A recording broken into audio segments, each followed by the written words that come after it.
Detain किया गया है सागर को भी। जैसा कि भी प्राइमा फेसी पता चला है कि कोई मैसूर के सांसद प्रताप सिम्हा जी के गेस्ट के रूप में पास पर आया है। कोई सागर करके, उसका जब देखा तो उसका नाम कोई सागर करके है, जो जिस लड़के को एक को पकड़ा है। एग्जैक्टली वो पब्लिक गैलरी में से ऊपर से कूदे, कुछ वो एक जब कूदे तो एकदम से धुआं जो है वो वहां पर जो है वह। तो आप सांसद को सुन रहे थे, एक एक सांसद की अभी आपको फिर से हम बाइट सुनाएंगे, जो जो सांसद बोलते जा रहे हैं या जिन्होंने क्या कुछ बोला है वो भी आपको सुनाएंगे। लेकिन एक बड़ी डॉग स्क्वाड की टीम पहुंच गई। फिर से आपको बताते हैं कि प्रताप सिम्हा जो कि मैसूर से बीजेपी के सांसद हैं, इन्हीं के नाम पर ही उन तीनों लोगों ने, आपको बता दें कि पास बनवाए थे, विजिटर पास, और संसद की सुरक्षा में एक बड़ी चूक का ये पूरा मामला इस वक्त को बता रहे हैं। प्रताप सिन्हा के नाम पर ही बनवाया गया था पास।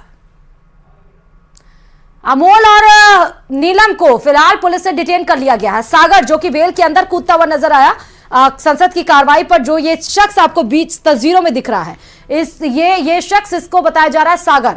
अब ये बात समझ में नहीं आ रही है कि बीजेपी सांसद प्रताप मैसूर के नाम पर कैसे पास बन गया, क्या उन्होंने इजाजत दी थी, क्या वो जानते हैं, वो तमाम सवाल खड़े हो गए हैं। अच्छा, सीधे हम रुक कर लेते हैं न्यूज रूम की तरफ। न्यूज रूम से सीधे हमारी सहयोगी ममता जुड़ी हुई है। ममता, 22 साल पहले भी संसद के ऊपर ही एक ऐसे ही हमला किया गया था, तब हमारे जवान इतने सतर्क थे और तमाम जवानों की शहादत भी हुई थी। आज भावभीनी श्रद्धांजलि भी अर्पित की गई तमाम लोगों के द्वारा, प्रधानमंत्री नरेंद्र मोदी ने भी की। लेकिन 22 साल के बाद नए संसद भवन में इस तरह की सुरक्षा की चूक कैसे हो सकती है ममता? बिल्कुल श्रुति, आज हम सुबह से इस बात का जिक्र कर रहे थे, जब सुबह आज प्रधानमंत्री नरेंद्र मोदी, तमाम सांसद पहुंचे हुए थे श्रद्धांजलि देने के लिए उन सभी जवानों को।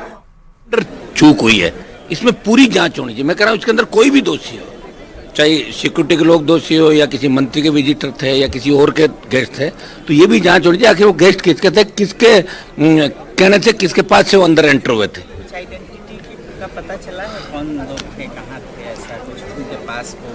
आपने बेनीवाल जी पकड़ने की कोशिश भी की थी? नहीं, हमने तो पकड़ भी लिया और उनका इलाज भी ढंग से किया, अंदर जिस हिसाब से करते हैं वो अच्छी तरीके से दोबारा नहीं कूदेंगे, ये तो मैं कह सकता हूँ। बड़े अच्छी तरीके से उनको लगा कि पार्लियामेंट में ऐसे ही कूद जाओ और जाके आ जाओ, पार्लियामेंट में कुछ नहीं होता होगा, नेता बन जाएंगे, हीरो बन जाएंगे। हीरोगिरी उनकी उतार दी। लेकिन दुर्भाग्य इस बात का कि इससे बड़ी चूक नहीं हो सकती। पार्लियामेंट जहाँ पहले हमने कई जवान खोए, आज बरसी है, और इस समय इस तरह आ जाना अंदर, तो इसके अंदर जो लोग हैं जिनकी रिकमेंडेशन पे वो आए वो भी जांच के दायरे के अंदर है, उनके खिलाफ भी कड़ी कार्रवाई होनी चाहिए। तो आरएलपी के अध्यक्ष हनुमान बेनीवाल को आप सुन रहे थे, जिनमें उन्होंने साफ तौर पर बोला, हनुमान बेनीवाल तभी भी मैंने एक चिट्ठी लिखी थी चेयरमैन साहब को कि जिस तरीके से वहां पे नारेबाजी हो रही थी, कौन वो विजिटर था, किसके एमपी कार्ड पे आया था, उस पर आप कार्रवाई करें, उसको दरकिनार किया गया। कल मैंने खालिस्तानी टेररिस्ट का जो कानून का थ्रेट था पार्लियामेंट को अटैक करने का 13 तारीख को, मैंने कल वो भी मुद्दा उठाया था, फिर भी उसको दरकिनार किया गया। जिस संख्या से विजिटर्स आते हैं और उनको कोई जानकारी नहीं दी जाती है क्या करना है क्या नहीं करना है, दिखाता है ये एक देश के साथ सिक्योरिटी ब्रीच हुई है। पार्लियामेंट जो टेम्पल ऑफ डेमोक्रेसी है, मदर ऑफ डेमोक्रेसी का, उसके साथ खिलवाड़ हुआ है। तो प्रियंका चतुर्वेदी को आप सुन रहे थे, जो कि शिवसेना से सांसद हैं। प्रियंका चतुर्वेदी, आरएलपी के राष्ट्रीय अध्यक्ष, प्रदेश अध्यक्ष हनुमान बेनीवाल को भी आपने सुना। उन्होंने कहा कि जिस तरह मरम्मत की जाती है, अगर वो सोच रहे हैं कि आप हीरो बन जाएंगे, तो हीरो गर्दी उन्होंने उतार दी। लेकिन वाकई ये ट्रस्ट तो, सिक्योरिटी ब्रीच तो हुई है। और प्राइमा फेसाई अगर केस पर जाए तो कौन लोग थे? हम सहयोगी लगातार जुड़ी हुई है ममता, वही सवाल है कि कैसे ब्रीच ऑफ सिक्योरिटी हुई। प्राइमा फेसाई केस पर देखें तो सवाल तो उठना लाजमी है ममता।